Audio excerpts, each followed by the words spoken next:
All right, so America just announced the unthinkable. My name's Tom McCullough, here once more, manning the desk as Gary speeds toward Texas for a historic celebration that we will be broadcasting live. And what you guys are about to hear sounds like science fiction, but it's happening right now. That's Transportation Secretary Sean Duffy, now leading NASA, just unveiled plans that would make Kennedy's moon shoot look modest. Nuclear reactors on the lunar surface by 2030. While China and Russia plot their own atomic moon bases, America races to plant our flag and our reactor first. America. Is this the next giant leap for mankind or a desperate gamble in the new space race? The implications stretch from here to the stars, and the documents are classified. The stakes are astronomical, guys. Keep watching. So just as America plans to power lunar missions with nuclear energy, your body needs power to maintain youth and vitality. That power comes from collagen, the protein that literally holds you together. And by your 40s, production drops dramatically, leaving visible evidence. And that's wrinkles, sagging, signs of decline. But like splitting atoms for energy, we've split the code on collagen restoration. Ageless multi-collagen harnesses 5 types from our source, creating hydrolyzed peptides your body absorbs like rocket fuel. No clumping, no taste, just transformation. I've witnessed the results firsthand. It's like mission control for your skin.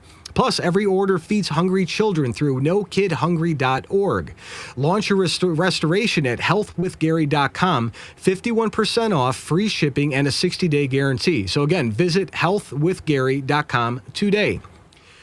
All right, guys, listen closely. History turns on moments like this, when power meets purpose, when nations plant flags, not on Earth, but amongst the stars. Sean Duffy just lit the fuse on America's nuclear moon mission. So check out this explanation of why we need to build reactors where no man has built before. Check this out.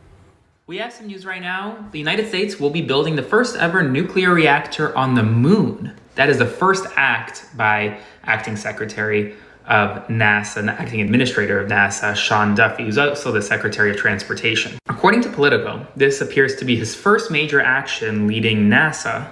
He wouldn't set a definitive timeline for when this reactor would be built, but they are going to be building this nuclear reactor on the surface of the moon. It's also unclear how they're going to do it, given the fact that the agency is facing major budget cuts as we speak. He also is going to issue a directive to quickly replace the International Space Station, which is another goal of NASA's. They want to accelerate this to help the United States get both to the moon and then hopefully to Mars eventually.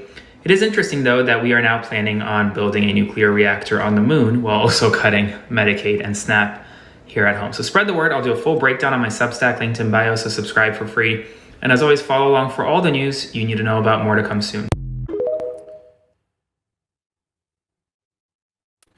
All right, guys, a nuclear reactor on the moon? Let that sink in. Not solar panels, if they would even work, not batteries, atomic power where the sun doesn't shine for 14 days straight. But here's what they buried in the announcement. No budget, no timeline details, just Trump urgency. Why now? Why the rush? This report from international media reveals the real stakes. Whoever plants a reactor first claims the lunar territory. Watch this part closely. Check this out. The US has unveiled plans to build a nuclear reactor on the moon as it seeks to get ahead of China and Russia in the new age space race. The aim is to mark American territory on the lunar surface by creating a power hub that would supply energy for future missions. NASA Chief Sean Duffy is set to announce plans to build a nuclear reactor by 2030. It comes just weeks after Russia inked a deal with China to build a nuclear power station on the moon as part of the shared lunar space base. A directive from NASA says that an American nuclear reactor on the moon will establish US keep-out zones on the lunar surface. This is to further stop rivals like Moscow and Beijing from effectively colonizing the moon. The reactor is expected to generate light and power during the lunar nights when solar panels are ineffective because there is no sunshine on the surface. And it could also help light up the permanently shadowed parts of the moon to make further space explorations. Inside a nuclear reactor, atoms of certain elements like uranium-235 are split when struck by neutrons. This splitting releases energy in form of heat and additional neutrons. The released neutrons can then strike again other atoms, continuing the chain reaction. Mr. Duffy has now directed NASA to seek industry proposals for a minimum 100 kilowatt reactor to launch by 2030. All right, guys, so keep out zones. And that is the phrase that changes everything. First reactor wins. First nation claims. Like conquistadors with atomic hearts, we race to carve up the moon. News Nation digs a little deeper into what's really driving the space race, and that's China's timeline, Russia's ambitions, and America's response. This isn't exploration, it's competition at the highest level. So pay attention to what's at stake and check this out. The space race is going nuclear. Interim NASA Administrator and Transportation Secretary Sean Duffy expected to announce a fast-track plan to deploy a nuclear reactor to the moon by 2030. That's 5 years before China plan to do the very same thing. Mills Hayes is here with those details. Okay, Mills, give us the latest and also what's at stake with being the first. Good morning, Marky. Details still very limited right now. Politico reporting that this is something that's been discussed before, but this new directive would set a firm timeline for the first time. The United States is one step closer to extended stays on the moon and to space exploration even beyond.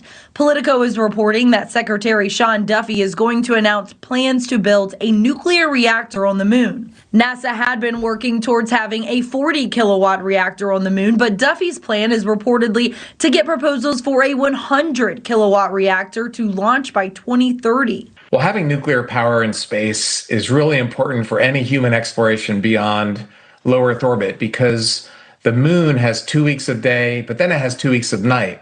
So you can't have solar power on the moon unless you have some really huge batteries, right? Because you need a battery at nighttime like we have on the space station. It's been over 50 years since an American set foot on the moon, and this project would allow for more people to stay on the moon longer. A power source on the moon not only gives the U.S. a lunar foothold, it becomes a testing ground for exploration further than the moon. Duffy's timeline is years ahead of a reported Chinese and Russian mission to also build a nuclear plant on the moon. China would love nothing more than to beat us. If they can beat us to the moon, that sends a very powerful visceral signal to all of humanity that China's ahead of America. So they want to beat us to the moon. And if they win this next space race, then a lot of people are going to think, well, maybe that authoritarian system isn't so bad. So it's important that America not fall behind this race because the things we do on the moon are going to dramatically impact the things that happen here on Earth to the 8 billion of us that are down here on the planet. The announcement comes amid NASA's downsizing. About 20% of NASA's employees opted to leave the agency as part of DOGE's referred resignation and voluntary departure program. Reportedly, the announcement will require NASA to appoint someone to lead the project and give those companies that are interested 60 days to submit their proposal. So all of this is going on while 20% of NASA just walked out the door through DOGE cuts. Yet we're launching the most ambitious project since what, the Apollo? And that's irony or opportunity. Lean teams move fast. Bloat kills dreams. Pretty straightforward, guys. Think about the physics. Lunar night lasts 336 hours of no sunlight. Temperatures drop to negative 280 degrees Fahrenheit. Solar panels become sculptures. Batteries, they die. But nuclear? Nuclear never sleeps. Nuclear powers through the darkness, and nuclear enables permanent presence. The Secretary of Energy understands what's possible when America commits. So watch him channel the spirit that gave us 130 reactors in 25 years. That same spirit now reaches for the stars. Guys, check this out. So as you look at the challenges ahead, nuclear and getting that online is going to be something that you're really focused on. It is. Like the nuclear industry took off after World War II. In the first 25 years, we licensed and put under construction 130 nuclear reactors at over 80 power plants. Then we created the NRC, or really we split the Atomic Energy Commission into the NRC to regulate nuclear power and the Department of Energy to promote and advance the technology. And what's happened since then is we've licensed and built 2 new reactors in 45 years after over 100 in 25 years. So clearly something's got to change there. So you're optimistic. I mean, you seem like an optimistic guy, but you're optimistic sitting in this seat. This is America. We put people on the moon. Can we build nuclear reactors again? Absolutely. Is it going to be a challenge? Do a lot of things have to change to get this ball rolling again? Yes. But can we do it? Yes, we can, and yes, we will. Mr. Secretary, we appreciate the time. We're going to tour around your great department here a little bit later. Thank you very much. Thanks for coming. I appreciate everyone's interest in energy. So we put people on the moon. Can we build nuclear reactors again? Absolutely. Truth spoken plainly. No bureaucratic hedging, just American confidence. And here's what connects. Earth reactors stalled for 45 years under red tape. Moon reactors? No environmental protection agency up there, guys. No local permits, no NIMBY protests. I'd love to see him try, though. Just pure engineering unleashed. And Sean Duffy's directive demands 100 kilowatts by 2030. Previous plans called for 40. He's not just accelerating, he's amplifying. More power means more possibilities. Mining operations, manufacturing, maybe even cities under domes powered by atoms. I would love to see that before I go. Let's check this out. The potential of a clean, long-term power source on the moon. Reliably, flexibly, and sustainably supporting a range of operational demands. Providing power and heat output as required. Powering new journeys, new connections, new understandings, new discovery. Rolls-Royce Micro Reactor. The power to explore. So Rolls-Royce already unveiled their design. It's clean power, flexible output, and modular construction. The private sector races ahead while government catches up.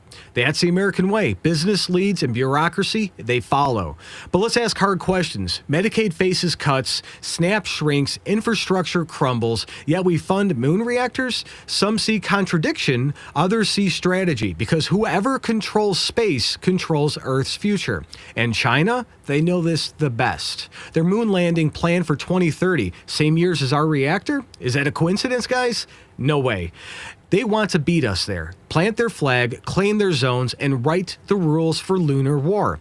Russia partners with them, two authoritarian powers plotting space dominance while we debate. That's why Duffy acts now. That's why Trump is pushing hard. Delay means defeat. Second place means servitude. Think bigger, guys. Moon reactors enable Mars missions. Mars missions secure the solar system.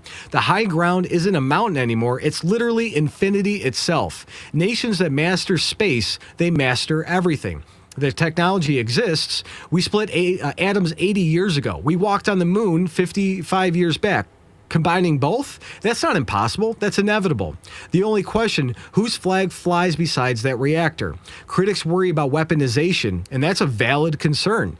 But nuclear power isn't nuclear weapon. One builds, one destroys. One lights up the darkness, one brings darkness. We chose creation over destruction. Environmentalists might scream about contaminating pristine lunar landscape, but there's no life to harm, no ecosystem to damage that we know of, just dead rock waiting for human purpose. The moon doesn't need protection, it needs power.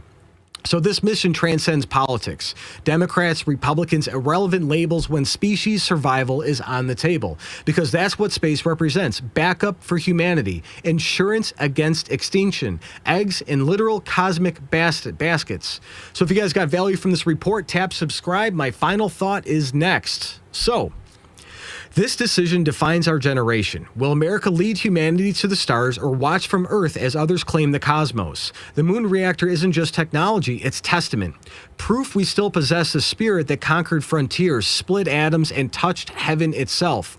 Yes, people struggle here on Earth. Yes, budgets are tight. But civilizations that stop reaching upward start dying downward. The same nuclear technology powering lunar bases could revolutionize Earth's energy.